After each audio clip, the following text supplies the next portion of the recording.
Nah sekarang ini kebebasan Loki itu raksasa yang dikenal dengan sifat liciknya dan juga mungkin akan banyak misteri ya, itu telah terlepas dan bisa saja mengguncang Elbaf tatanan dunia baru. Emosinya yang bisa meledak-ledak dan kekuatan aura mengerikan nih. Loki siap untuk mengubah segalanya. Di balik senyum sinisnya sekarang ini terdapat rencana harusnya lebih dalam kan. Balas dendamnya dengan Shamrock dan juga Kagami-san mungkin akan menjadi salah satu intinya. Kesepakatan yang mungkin mengubah nasib Luffy dan juga kru topi jerami di Elbaf nih.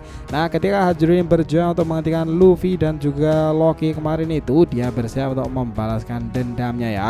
Pertarungan antara para raksasa bisa saja terjadi setelah kebebasan Loki.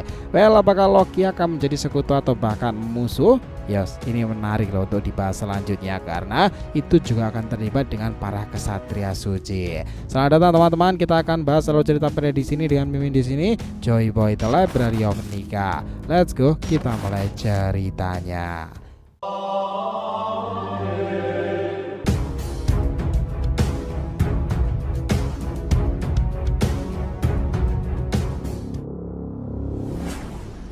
Namun sebelum masuk bahasan, jangan lupa untuk like video ini ya nakama ya, supaya untuk support kalian semuanya nih untuk channel ini ke depannya agar terus berkembang dan berpetualang bersama Nika sang Joy Boy ini.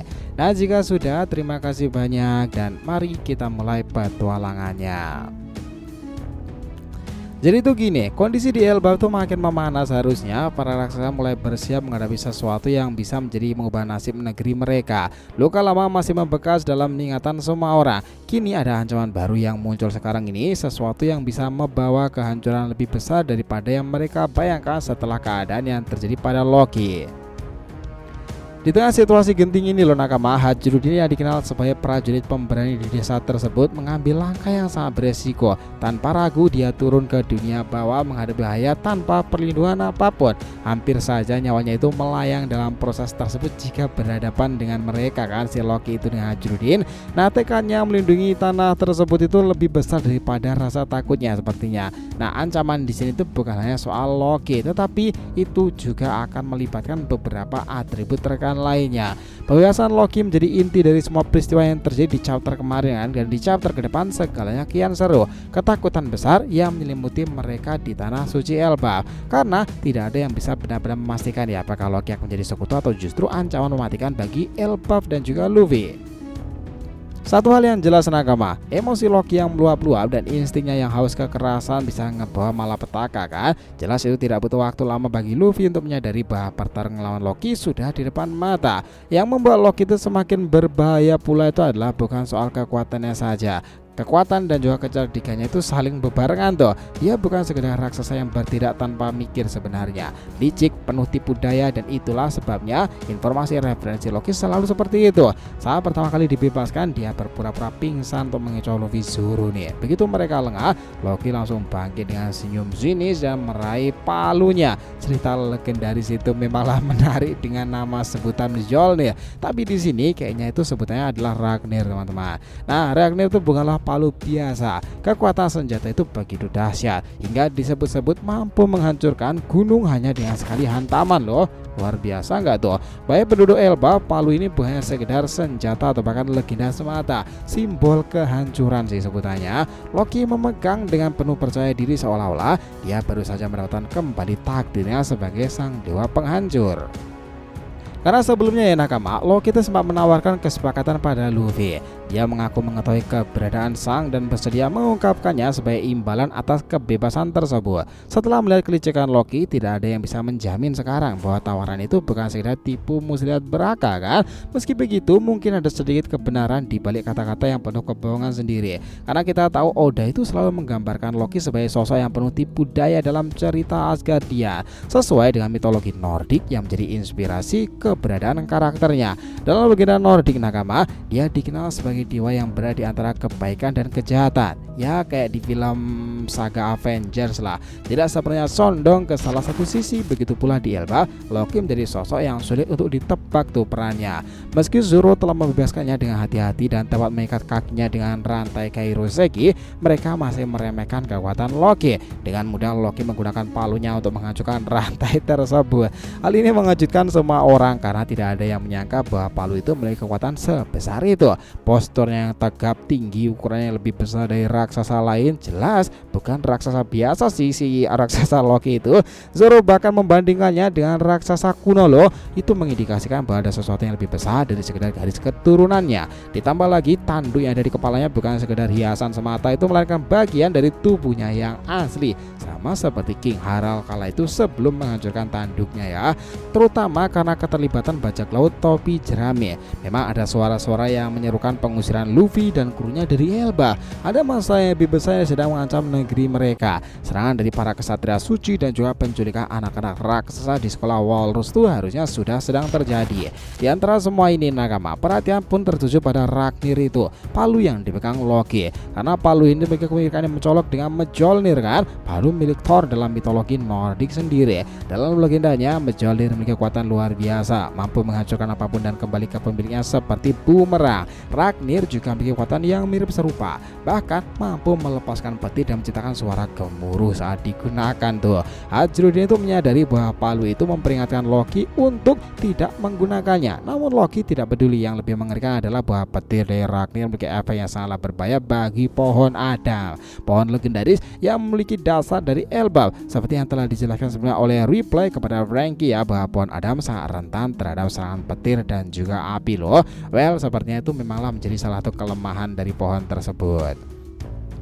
Karena gini, jika petir dari palu itu benar-benar mengenai pohon tersebut, kehancuran yang tak terbayangkan bisa saja terjadi. Dalam sejarahnya ada kemungkinan bahwa pohon legendaris ini pernah mengalami kebakaran hebat akibat serangan petir dari masa lalu. Jika itu terjadi lagi, bisa jadi ini akan menjadi salah satu peristiwa terburuk dalam sejarah Elbaf tuh.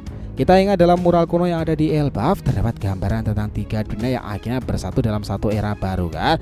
Salah satu gambar di mural tersebut itu menunjukkan seorang raksasa bertanduk berdiri di samping sosok yang menyerupai Nika atau yang saat ini dikenal sebagai Luffy. Nah, hal ini memunculkan spekulasi bahwa suatu saat nanti Loki akan menjadi sekutu Luffy dalam pertempuran besar yang akan terjadi tuh. Selain ini, ada detail menarik lainnya dalam chapternya, percakapan antara Jarul dan juga Usopp. Dalam dialog tersebut disebutkan tentang seorang wanita tua yang sangat berpengaruh dalam kehidupan Jarul.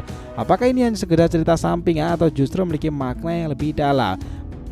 Ada kemungkinan bahwa wanita ini lebih tua dari Jarul dan memiliki peranan penting dalam sejarah loh. Jika melihat dari perspektif ini, bisa menjadi petunjuk tersembunyi dari Oda tentang keberadaan Im Sama. Jika benar bahwa Im Sama adalah seorang wanita yang telah hidup selama berabad-abad, maka ini akan menjadi salah satu rahasia terbesar yang akhirnya mulai terungkapkan kan. Loki bukan hanya sekedar raksasa biasa, dia memiliki kekuatan luar biasa besar. Bahkan Big Mom pernah mengatakan bahwa jika dia menikahi Loki dengan si Lola tersebut, maka kekuatan Big Mom itu akan bahkan menyaingi para Yonko lain seperti Sang Kaido bahkan Shirohige. Itu menunjukkan betapa dahsyatnya kekuatan yang dimiliki Loki itu. Setelah sekarang bebas, dia sudah pasti akan mengamuk di Elbaf.